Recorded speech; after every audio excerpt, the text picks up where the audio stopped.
Hi there, everybody. You ready for a long-ass poem?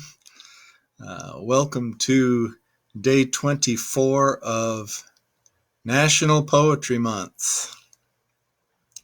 Today's poem is by the late 19th century poet Algernon Charles Swinburne. It's a period of time sometimes known as the Decadence, and he was pretty damn decadent, Swinburne. This poem was said by a critic called Arnold Bennett to be a rare trick on England, because Swinburne had enshrined in the topmost heights of its poetry a lovely poem that cannot be discussed. Of course, there were a lot of things that Victorians didn't think could be discussed that we have no problem at all discussing. This poem is written in the voice of the ancient poet Sappho, whom we always call Sappho, mispronouncing everything the way we do. Sappho lived on the island of Lesbos and in the Aegean Sea, and just as if you come from Boston, you are a Bostonian. If you come from Lesbos, you are a lesbian, right? That's where that word comes from. She did write poems to other women. However, she also wrote poems to men. She was definitely not a lesbian in other than the geographical sense, but bisexual. As most of you know, bisexuality was pretty much the order of the day in ancient Greece, and Sappho is no exception. Swinburne's version of Sappho is also bisexual, but mainly interested in passionate love for women. That's one of the reasons why the poem was not capable of being discussed when it was written. But he also added a whole bunch of his own proclivities to the ancient poet. For instance, I'm not really sure that Sappho was into sadomasochism, as Swinburne suggests, or even flirted with images of devouring the beloved in a cannibalistic way. And certainly not that Sappho spent a lot of time railing and ranting against the Christian God, who is a being that would have been totally incomprehensible to the historical Sappho, is what I think. But I want to read you this poem, based very, very, very lightly on Sappho's own poetry. There are a couple of her lines in here, because I think that it's one of the most beautiful love poems ever written. Certainly one of the most intense. And, I have to ask you just to let it wash over you. Swinburne is notorious for, filling up long passages with beautiful sound and beautiful use of meter, and this poem is no exception. You might wonder about the references to drowning in the last parts of the poem. Swinburne is following the tradition that Sappho died by jumping off a cliff into the sea. I'm going to read you the poem as well as I can. Sorry if I don't go into the proper trance to read it to you, but I'll try my best. It's called Anactoria. My life is bitter with thy love. Thine eyes blind me, thy tresses burn me, thy sharp sighs divide my flesh and spirit with soft sound. My blood strengthens and my veins abound. I pray thee, sigh not, speak not, draw not breath. Let life burn down and dream it is not death. I would the sea had hidden us, the fire. Wilt thou fear that and fear not my desire? Severed the bones that bleach, the flesh that cleaves, and let our sifted ashes drop like leaves. I feel thy blood against my blood. My pain pains thee, and lips bruise lips, and vein stings vein. Let fruit be crushed on fruit, let flower on flower, breast kindle breast, and either burn 1 hour. Why wilt thou follow lesser loves? Are thine too weak to bear these hands and lips of mine? I charge thee for my life's sake, Oh, too sweet to crush love with thy cruel, faultless feet. I charge thee, keep thy lips from hers or his, sweetest, till theirs be sweeter than my kiss, lest I too lure a swallow for a dove, Erotion or Erinna to my love. I would my love could kill thee. I am satiated with seeing thee live, and fain would have thee dead. I would earth had thy body as fruit to eat, and no mouth but some serpent's found thee sweet. I would find grievous ways to have thee slain, intense device and superflux of pain, vex thee with amorous agonies and shake life at thy lips and leave it there to ache, strain out thy soul with pangs too soft to kill, intolerable interludes and infinite ill, relapse and reluctation of the breath, dumb tunes and shuddering semitones of death. I am weary of all thy words and soft strange ways, of all love's fiery nights and all his days, and all the broken kisses salt as brine that shuddering lips make moist with waterish wine, and eyes the bluer for all those hidden hours that pleasure fills with tears and feeds from flowers, fierce at the heart with fire that half comes through, but all the flower-like white stained round with blue. The fervent underlid and that above lifted with laughter or abashed with love, thine amorous girdle full of thee and fair, and leavings of the lilies in thine hair. Yea, all sweet words of thine, and all thy ways, and all the fruit of nights and flower of days, and stinging lips wherein the hot sweet brine that love was born of burns and foams like wine, and eyes insatiable of amorous hours, fervent as fire and delicate as flowers, colored like night at heart, but cloven through like night with flame, dyed round like night with blue, clothed with deep eyelids under and above. Yea, all thy beauty sickens me with love, thy girdle empty of thee and now not fair, and ruinous lilies in thy languid hair. Ah, take no thought for love's sake. Shall this be, and she who loves thy lover not love thee? Sweet soul, sweet mouth of all that laughs and lives, mine is she, very mine, and she forgives. For I beheld in sleep the light that is in her high place in Paphos, heard the kiss of body and soul that mix with eager tears and laughter stinging through the eyes and ears, saw love as burning flame from crown to feet, imperishable upon her storied seat, clear eyelids lifted toward the north and south, a mind of many colors and a mouth of many tunes and kisses, and she bowed with all her subtle face laughing aloud, bowed down upon me, saying, Who doth thee wrong, Sappho? But thou, thy body is the song, thy mouth the music, thou art more than I, though my voice die not till the whole world die, though men that hear it madden, though love weep, though nature change, though shame be charmed to sleep. Ah, wilt thou slay me, lest I kiss thee dead? Yet the queen laughed from her sweet heart and said, Even she that flies shall follow for thy sake, and she shall give thee gifts that would not take, shall kiss that would not kiss thee, yea, kiss me, when thou wouldst not, when I would not kiss thee. Ah, more to me than all men as thou art, shall not my songs assuage her at the heart? Ah, sweet to me as life seems sweet to death, why should her wrath fill thee with fearful breath? Nay, sweet, for is she God alone? Hath she made earth and all the centuries of the sea, taught the sun ways to travel, woven most fine the moonbeams, shed the starbeams forth as wine, bound with her myrtles, beaten with her rods, the young men and the maidens and the gods?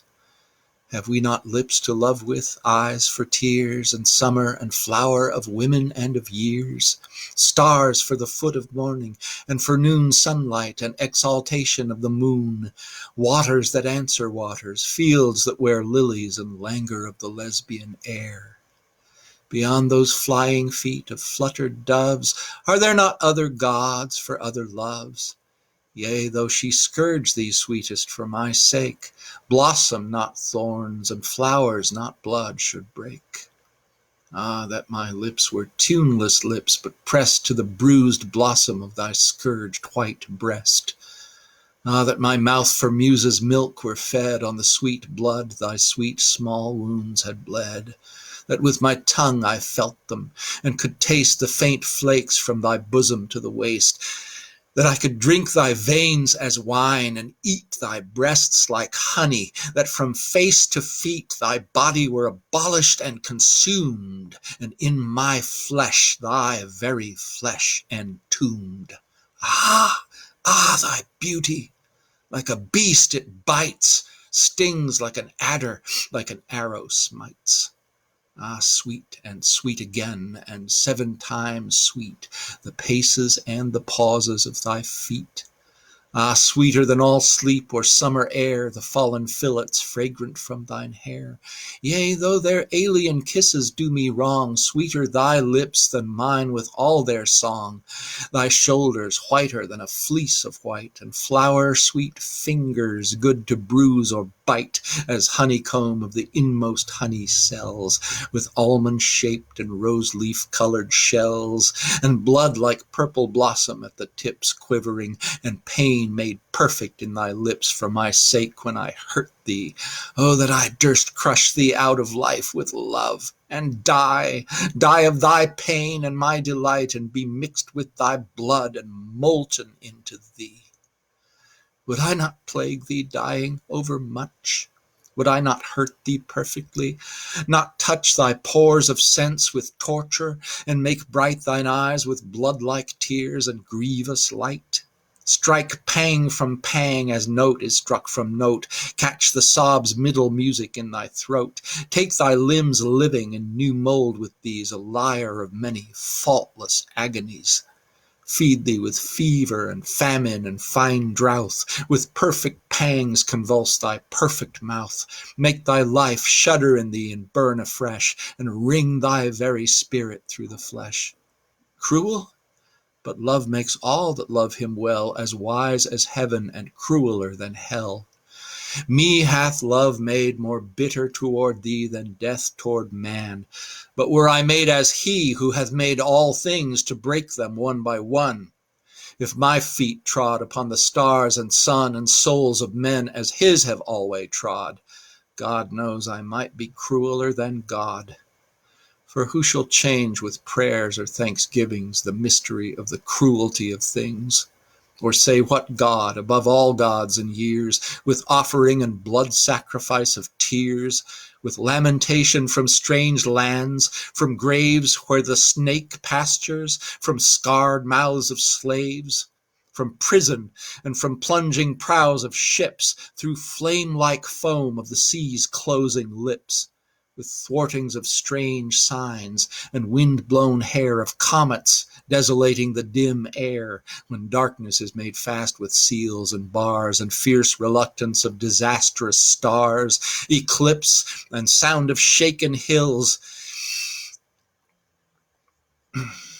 and wings darkening and blind inexpiable things, with sorrow of laboring moons and altering light, and travail of the planets of the night, and weeping of the weary Pleiad 7 feeds the mute melancholy lust of heaven. Is not his incense bitterness, his meat murder, his hidden face and iron feet hath not man known, and felt them on their way threaten and trample all things and every day? Hath he not sent us hunger? Who hath cursed spirit and flesh with longing, filled with thirst their lips who cried unto him? Who bade exceed the fervid will, fall short the feeble deed?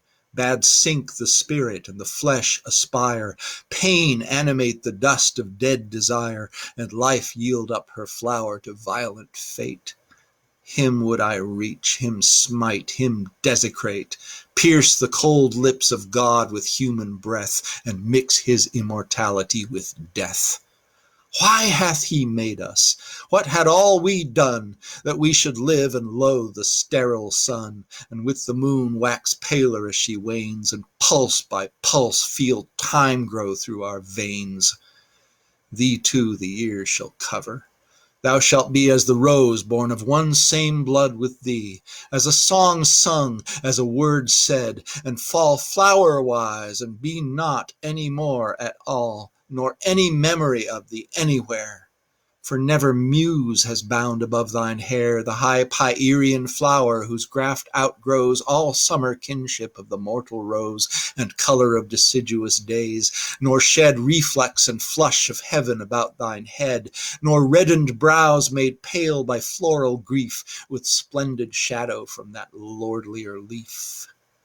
Yea, thou shalt be forgotten like spilt wine, except these kisses of my lips on thine brand them with immortality. But me men shall not see bright fire, nor hear the sea, nor mix their hearts with music, nor behold cast forth of heaven with feet of awful gold, and plumeless wings that make the bright air blind, lightning with thunder for a hound behind, hunting through fields unfurrowed and unsown, but in the light and laughter, in the moan and music, and in grasp of lip and hand, and shudder of water that makes felt on land the immeasurable tremor of all the sea, memories shall mix and metaphors of me. Like me shall be the shuddering calm of night, when all the winds of the world for pure delight close lips that quiver and fold up wings that ache, when nightingales are louder for love's sake, and leaves tremble like lute strings or like fire. Like me the one star swooning with desire even at the cold lips of the sleepless moon, as I at thine. Like me the waste white noon burnt through with barren sunlight, and like me the land stream and the tide stream in the sea. I am sick with time as these with ebb and flow, and by the yearning in my veins I know the yearning sound of waters, and mine eyes burn as that beamless fire which fills the skies with troubled stars and travailing things of flame, and in my heart the grief consuming them labors, and in my veins the thirst of these, and all the summer travail of the trees, and all the winter sickness, and the earth filled full with deadly works of death and birth, sore spent with hungry lusts of birth and death, has pain like mine in her divided breath. Her spring of leaves is barren, and her fruit ashes. Her boughs are burdened, and her root fibrous and gnarled with poison. Underneath serpents have gnawn it through with torturous teeth made sharp upon the bones of all the dead, and wild birds rend her branches overhead. These, woven as raiment for his word and thought, these hath God made, and me as these, and wrought song, and hath lit it at my lips, and me earth shall not gather, though she feed on thee. As a shed tear shalt thou be shed, but I, lo, earth may labor, men live long and die, years change and stars, and the high God devise new things, and old things wane before his eyes, who wields and wrecks them, being more strong than they. But having made me he shall not slay. Nor slay, nor satiate, like those herds of his who laugh and live a little, and their kiss contents them, and their loves are swift and sweet, and sure death grasps and gains them with slow feet. Love they or hate they, strive or bow their knees, and all these end. He hath his will of these. Yea, but albeit he slay me, hating me, albeit he hide me in the deep dear sea, and cover me with cool wan foam, and ease this soul of mine as any soul of these, and give me water and great sweet waves, and make the very sea's name lordlier for my sake, the whole sea sweeter. Albeit I die indeed, and hide myself, and sleep, and no man heed. Of me the high God hath not all his will. Blossom of branches, and on each high hill clear air and wind, and under in clamorous vales fierce noises of the fiery nightingales, buds burning in the sudden spring like fire, The wan-washed sand and the waves' vain desire. Sails seem like blown white flowers at sea, and words that bring tears swiftest, and long notes of birds violently singing till the whole world sings.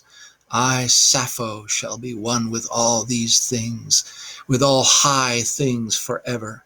And my face seen once, my songs once heard in a strange place, cleave to men's lives, and waste the days thereof with gladness and much sadness and long love. Yea, they shall say, Earth's womb has borne in vain new things, and never this best thing again. Born days and men, born fruits and wars and wine, seasons and songs, but no song more like mine. And they shall know me as ye who have known me here, last year when I loved Athis, and this year when I loved thee. And they shall praise me and say, She hath all time as all we have our day. Shall she not live and have her will, even I? Yea, though thou diest, I say I shall not die. For these shall give me of their souls, shall give life and the days and loves wherewith I live, shall quicken me with loving, fill with breath, save me and serve me, strive for me with death. Alas, that neither moon, nor snow, nor dew, nor all cold things can purge me wholly through, assuage me, nor allay me, nor appease, till supreme sleep shall bring me bloodless ease, till time wax faint in all his periods, till fate undo the bondage of the gods, and lay to slake and satiate me all through, lotus and lethe on my lips like dew, and shed around and over and under me thick darkness and the insuperable sea.